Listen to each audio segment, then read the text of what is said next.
Hey guys, Emilio here with my good friend Alex. We're in the heart of the Italian market in South Philly where it all started for the Bruno Brothers, and we're going to show you how to put together the traditional the Bruno Brothers South Philly hoagie. Alex, show us what's in the bag. All right. So this comes with everything you need.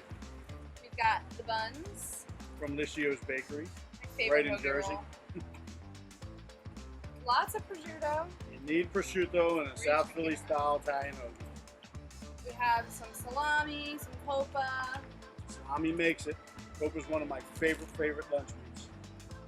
The Abruzzi cheese spread. So this is going to basically be our the vinegar and the oil. Yeah, I love the Abruzzi spread because it adds a little spice to it. And this is how I've always made sandwiches when I was a little kid, hanging out in the store with my grandparents. It's the best.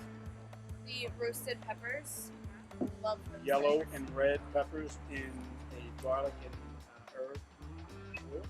That gives it a lot of flavor. I like to use this as a base for my sandwich. Okay. Provolone, some slices of provolone. It ain't an Italian hoagie without provolone, gang. And then, of course, potato chips because these are essential for every Listen, I can't eat a sandwich without chips. It's the Agreed. only way to go. We did bring our own LTO, lettuce, tomato, onion. Yeah. We just went to Bruno Brothers Rittenhouse and picked it up and put it in this. And if you don't know how to make a hoagie, this shows you the assembly. Isn't that really cool? Right. I think it's cute. All right. This way I can get 2 or 3 sandwiches in my belly instead of just one. So what I like to do is I like to get a little smear of the Abruzzi spread inside there. Start with that. So I got peppers on one side with that really great oil. We got the Abruzzi spread on the other side, adding a little bit of spice. I'm throwing a little lettuce right in the side where I gutted the bread so it holds it a little bit. So it just kind of layers in there. I'll add a little bit of the onion with the peppers, because I love peppers and onions together. We call them tomatoes here in South Philly. This was perfect that Grande should do this for us with a slightly sharp provolone. It's a deli provolone that's not really mild like you would get in most delis, but this is the provolone that we sell in the stores from Grande, who aged this slightly. I love it.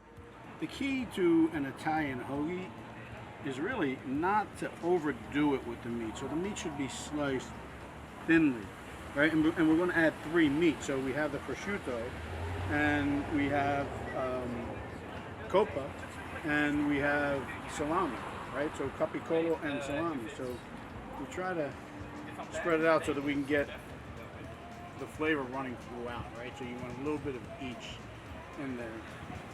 And so now what I'm doing is I'm layering it to the right side, keeping the left side open so it could capture the bulk of the meat.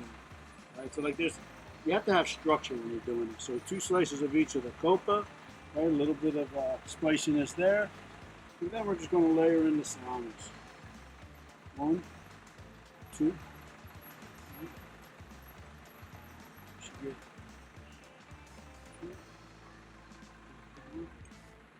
So that there is how I do an Italian hoagie in the Italian market, South Philadelphia.